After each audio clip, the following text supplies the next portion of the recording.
اللہ تبارک و تعالی فرماتا ہے قرآن مجید میں کہ ہم نے سلیمان علیہ السلام کو پرندوں کی بولیاں سمجھنے کی صلاحیت عطا فرمائی۔ حضرت سلیمان علیہ السلام پرندوں کی بولیوں کو سمجھ لیتے تھے کہ یہ پرندہ کیا بول رہا ہے، اور اللہ تبارک و تعالی نے ان کے لیے ہواؤں کو مسخر کر دیا تھا، ہواؤں کے اوپر ان کی حکومت تھی۔ حضرت سلیمان علیہ السلام جو چاہتے تھے، جس طرف ہواؤں کو حکم دیتے تھے، وہ ہوائیں اسی طرف چلتی تھی، اور جنات کو ان کے تابع کر دیا تھا۔ یہ ان کے معجزے تھے۔ ایک مرتبہ حضرت سلیمان علیہ السلام اللہ نے ان کو ایسا ہوائی جہاز دیا تھا کہ اس میں تیل بھی نہیں ڈلتا تھا، نہ گیس سے وہ چلتا تھا، بلکہ اللہ کے حکم سے چلتا تھا۔ 1000 آدمیوں کی اس پر کرسی ہوتی تھی، 1000 آدمی بیٹھ سکتے تھے۔ صبح چلتا تھا، شام تک 1 مہینے کی مسافت کے برابر سفر کو طے کر لیتا تھا، اور شام کو چلتے تھے تو صبح تک 1 مہینے کی مسافت طے کر لیتا تھا۔ ایسا ہوائی جہاز اللہ نے ان کو عطا فرمایا، اس میں کوئی خطرہ بھی نہیں تھا۔ یہ ہوائی جہاز جو چلتے ہیں ان میں بہت خطرہ ہوتا ہے، کتنے تو جو ہے یہ گر جاتے ہیں، لیکن اس میں کوئی خطرہ نہیں، کوئی ٹکرانے کا کوئی خطرہ نہیں تھا۔ یہ ہوائی جہاز تو پرندہ اگر ان سے ٹکرا جائے تو اسی سے ایک خطرے میں آ جاتے ہیں، لیکن ان کو اللہ تبارک و تعالیٰ نے ایسا ہوائی جہاز عطا فرمایا تھا کہ اس پہ بیٹھ کر کے 1000 آدمیوں کو لے کر چلتا تھا وہ، اور 1 مہینے کی مسافت 1 دن میں طے کر لیتا تھا۔ ایک دن وہ اپنے لشکر کے ساتھ، اس میں جنات بھی تھے، انسان بھی تھے، پرندے بھی تھے، تمام چیزیں مخلوقات تھی، تو وہ اللہ کے دین کی دعوت دینے کے لیے ان کا لشکر چلا جا رہا تھا۔ جتنے بھی انبیاء علیہم السلام دنیا میں تشریف لائے، سب نے اللہ کے دین کی دعوت دی، لوگوں کو اللہ کی طرف بلایا، لیکن وہ امتوں کے اندر نبی آتے تھے، اور جب تک نبی ہوتے تھے دعوت کا کام چلتا تھا، جب نبی چلے جاتے تھے تو وہ خود دعوت کا کام نہیں کر سکتے تھے، ان کے اوپر ذمہ داری نہیں تھی۔ پھر دوسرا نبی آتا تھا، پھر وہ دعوت کو اٹھاتا تھا، پھر کام چلتا تھا، لیکن اس امت کو اللہ تبارک و تعالیٰ نے دعوت کا عظیم الشان کام عطا فرمایا، جو پہلی امتوں کو عطا نہیں فرمایا۔ ہماری ذمہ داری یہ ہے کہ ہم اپنے نماز کے ساتھ، ہم اپنے روزوں کے ساتھ، ہم اپنی زکوٰۃ کے ساتھ، ہم اپنی بھلائیوں کے ساتھ دوسروں کو بھلائیوں کی دعوت دیں۔ یہ ہمارا کام ہے، پہلی امتوں کا کام نہیں تھا یہ۔ تو حضرت سلیمان علیہ السلام اللہ کے دین کی دعوت دینے کے لیے اپنے لشکر کے ساتھ جا رہے تھے، تو ایک وادی کے پاس سے گزرے جہاں چینٹیوں کی بستیاں تھیں، تو ایک چینٹی کو اپنی قوم کی بہت فکر ہوئی، وہ باہر نکلی اپنی بل سے، ان کی چینٹیاں جو ہے باہر نکلی ہوئی تھی، اور اس چینٹی نے اپنی قوم کو کہا کہ سلیمان علیہ السلام کا لشکر آ رہا ہے، اے میری قوم کی چینٹیوں، اپنی بلوں میں چلی جاؤ، کہیں ایسا نہ ہو کہ وہ تمہیں روند ڈالے، بے شعوری میں ان کو پتہ بھی نہ چلے۔ تو اللہ تبارک و تعالیٰ جو ہے چینٹی کا واقعہ بیان فرما رہا ہے اس امت کے لیے، کہ ایک چینٹی ہو کر اپنی قوم کے بارے میں اس کو کتنی فکر تھی، اور اللہ تبارک و تعالیٰ کو اس چینٹی کی ادا اتنی پسند آئی کہ اس کا واقعہ قرآن میں ذکر کیا، اور قرآن مجید کے اندر ایک سورہ نمل چینٹی کے نام سے اللہ تبارک و تعالیٰ نے نازل فرمائی، اس لیے کہ چینٹی جو ہے اپنی قوم کی ہمدردی کر رہی تھی، اور قوم سے کہا کہ میری قوم کی چینٹیوں اپنے سوراخوں میں، بلوں میں واپس چلی جاؤ، سلیمان علیہ السلام کا لشکر آ رہا ہے، کہیں بے شعوری میں تمہیں وہ روند نہ ڈالے۔ یہی آواز چینٹی کی ہوا کے ذریعے سے سلیمان علیہ السلام کے کانوں تک پہنچی۔ سلیمان علیہ السلام نے اللہ کا شکر ادا کیا، سر سجدے میں رکھا، اے اللہ تو نے چھوٹی چھوٹی مخلوقات کی آواز سمجھنے کی صلاحیت مجھے عطا فرمائی،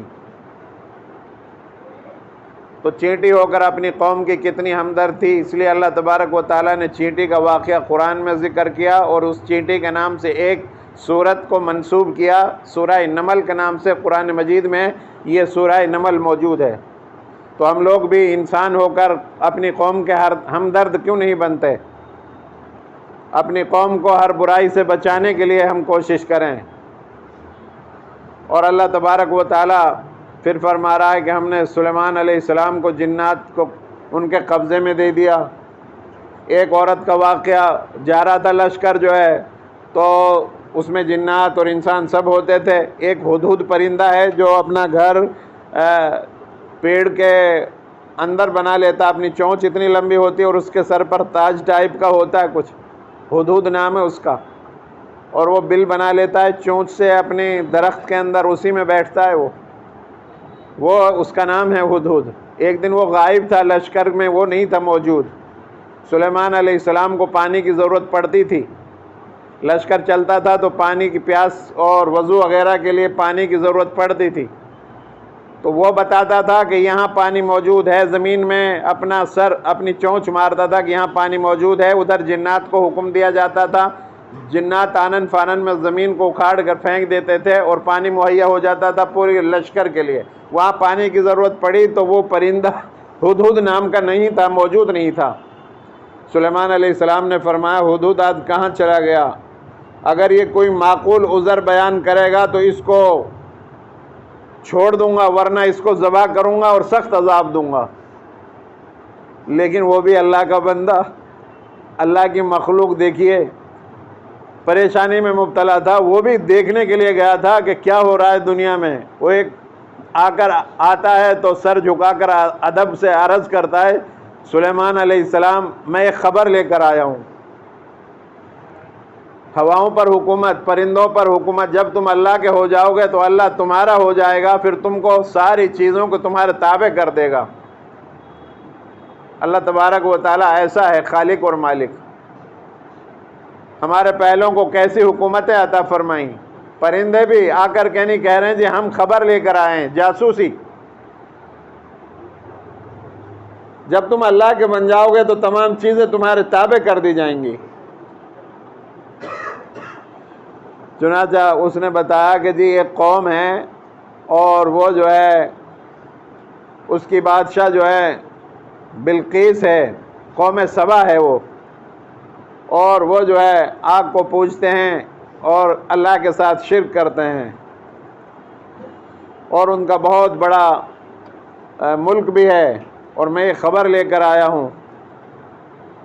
تو حضرت سلیمان علیہ السلام نے ارشاد فرمایا اگر واقعی میں تمہاری یہ بات سچ ہے تو ٹھیک ہے، میں ایک خط لکھ کر کے نہیں دے رہا ہوں، قرآن میں ابھی ذکر ہوا بسم اللہ الرحمن الرحیم پڑھ کر کے نہیں حضرت سلیمان علیہ السلام کا خط بیان ہوا، اور اس طرح سے پہلے انبیاء علیہ السلام نے اپنے زمانے کے جو بادشاہ نافرمان ہوتے تھے، کافر بادشاہ ہوتے تھے، ان کو ایسے خط جاری کرتے تھے۔ خود اللہ کے نبی صلی اللہ علیہ وسلم نے بھی شاہ حبشہ کے لیے خط روانہ کیا، اور بہت سارے ہرقل بادشاہ کے لیے خط روانہ کیا۔ جن لوگوں نے آپ کے خط کی قدر کی وہ کامیاب ہوئے، جنہوں نے خط کی قدر نہیں کی پھاڑ دیا، ان کی حکومتیں پھٹ گئی۔ سلیمان علیہ السلام کا بھی خط کا ذکر ہوا، انہوں نے اللہ کے دین کی طرف بلقیس کو دعوت دی کہ تم جو ہے میں تمہیں دعوت دے رہا ہوں ایک اللہ کی طرف، تم ایک اللہ کی عبادت کرنے والی بن جاؤ، اور اگر تم اس بات کو نہیں مانو گی تو پھر جو ہے میں تمہارے اوپر تمہارے ملک کو اپنے قبضے میں لوں گا، حملہ کروں گا، پھر تمہارا بھی نقصان ہوگا، میرا بھی نقصان ہوگا، اور اس سے کوئی فائدہ نہیں ہوگا۔ بہتر یہ ہے کہ تم اللہ کی سپرد میں آ جاؤ اور اللہ کی عبادت کرنے والی بن جاؤ، اور اپنی قوم کے ساتھ اسلام میں داخل ہو جاؤ، اخلاق کے ساتھ۔ بسم اللہ پڑھ کر کے نہیں، خط کو شروع کیا حضرت سلیمان علیہ السلام نے، اور یہ ہدہد لے جا کر کے وہ خط ان کے تخت پر، جو بہت بڑا تخت تھا اس پر بیٹھا کرتی تھی، بہت اچھی عورت تھی۔ جو اچھے لوگ ہوتے ہیں بات کو مان لیتے ہیں، ان کے بات سمجھ میں آ گئی۔ مشرکان اعمال سے وہ تنگ تھی، باپ داداؤں کے دین سے وہ تنگ تھی، اس سے پہلے کسی نے ان کو دعوت نہیں دی تھی، اس لیے اس پر باقی تھی۔ جب سلیمان علیہ السلام نے دعوت دی تو ان کے بات سمجھ میں بھی آئی، انہوں نے سلیمان علیہ السلام کی بھی آزمائش کی۔ جب خط پہنچا تو خط کو کھول کر دیکھا، اس میں اللہ کے دین کی دعوت تھی۔ اس نے سمجھ لیا بات ان کی صحیح ہے، پھر اپنے لوگوں سے مشورہ کیا کہ ایسا معاملہ ہے، سب نے کہا کہ جیسا آپ کہو، تو انہوں نے سمجھایا سب کو کہ لڑائی جھگڑے سے کوئی فائدہ نہیں ہے، جو یہ کہہ رہے ہیں وہ مان لینا چاہیے، اگر یہ حق پر ہیں تو میں ان کی آزمائش کرتی ہوں۔ تو اس نے بہت سارے ہدیے، عورت نے، بادشاہ تھی جو ملکہ سبا، اس نے بہت سارے ہدیے حضرت سلیمان علیہ السلام کے پاس پہنچائے، میں ان کی آزمائش کرتی ہوں،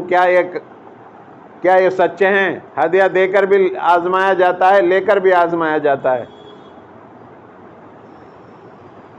سلیمان علیہ السلام کے پاس ان کے لوگ ہدیہ لے کر آئے، لیکن سلیمان علیہ السلام نے انکار کر دیا کہ ہمیں اس ہدیہ کی ضرورت نہیں، اللہ نے ہمیں بہت ساری چیزیں عطا فرمائی ہیں، تم صرف یہ ہے کہ اسلام میں داخل ہو جاؤ، میں تمہیں دعوت دے رہا ہوں۔ جنات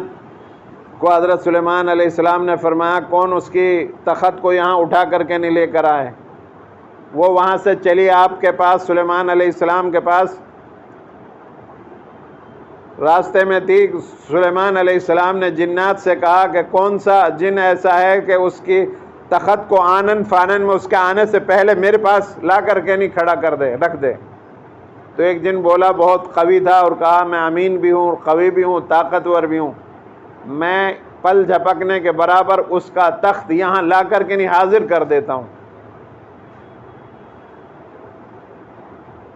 چنانچہ ایسا ہی ہوا، وہ آئی، اس نے اپنا تخت دیکھا،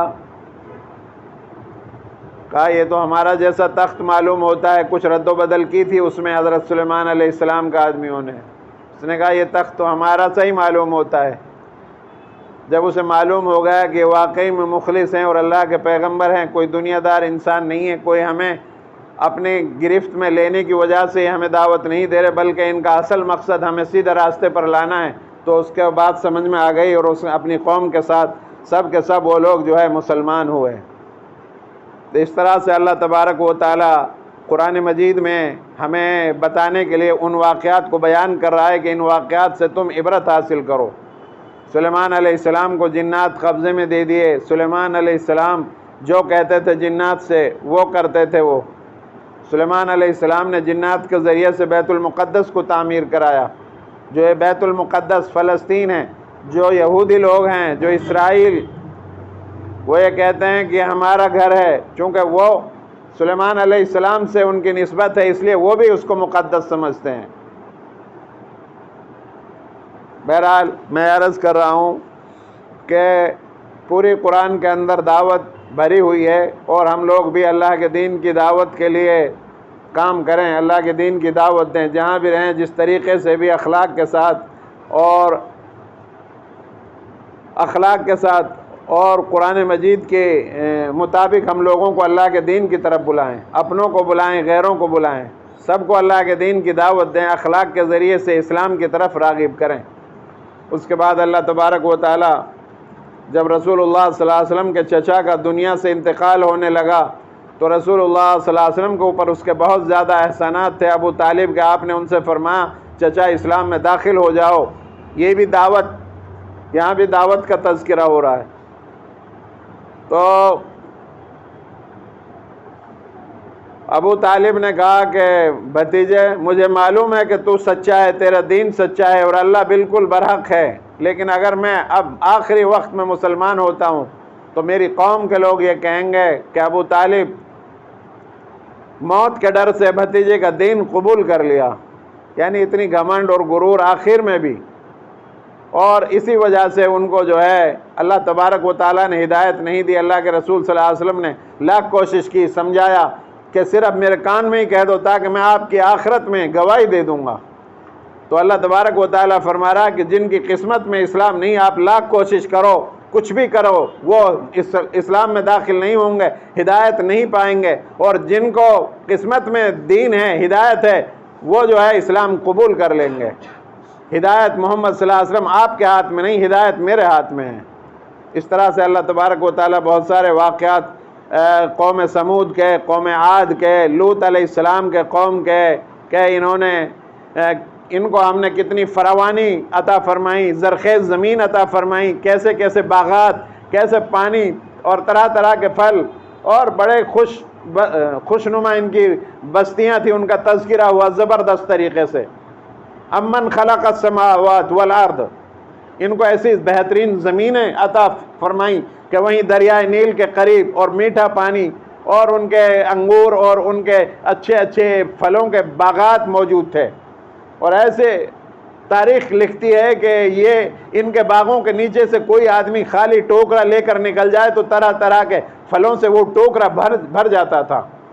ایسے ایسی ان کے لیے باغات اور ان کے لیے بستیاں اور پانی اور تمام چیزوں کی سہولت اللہ نے عطا فرمائی، لیکن یہ بغاوت کیا، انہوں نے سرکشی کی، اللہ کی نافرمانی کی، اس لیے اللہ تبارک و تعالیٰ نے ان کو تباہ کر دیا، ان کی بستیوں کو۔ ان کا تذکرہ ہوا بہت اچھے انداز میں، بہت ساری قوموں کو پڑھا گیا، نوح علیہ السلام، موسیٰ علیہ السلام، قوم عاد، قوم سمود، اور اصحاب اکا والی قوم تھی جو شعیب علیہ السلام کی قوم تھی، ان کا بہت اچھے انداز میں تذکرہ ہوا۔ بہرحال یہاں پورا قرآن کا جو آج پڑھا گیا اس کا لب لباب یہ ہے کہ ہم لوگوں کو اللہ کے دین کی طرف دعوت دینی، ان کے واقعات سنا کر اللہ ہمیں دین کی طرف متوجہ کر رہے ہیں اور اپنے دین کی دعوت کی طرف متوجہ کر رہے ہیں۔ ہمیں چاہیے کہ ہم بھی اللہ کے دین کی دعوت دیں اور خود بھی اللہ کے دین پر چلیں اور ان واقعات سے عبرت حاصل کریں۔ اللہ تبارک و تعالیٰ وہ قومیں تھی، ان کی سرکشی کی وجہ سے وہ تباہ ہوئی، ہمارے اندر وہ سرکشی اور بغاوت نہ آئے۔ اللہ ہمیں اپنا فرما بردار بنائے، اللہ ہم سب کو عمل کرنے کی توفیق عطا فرمائے۔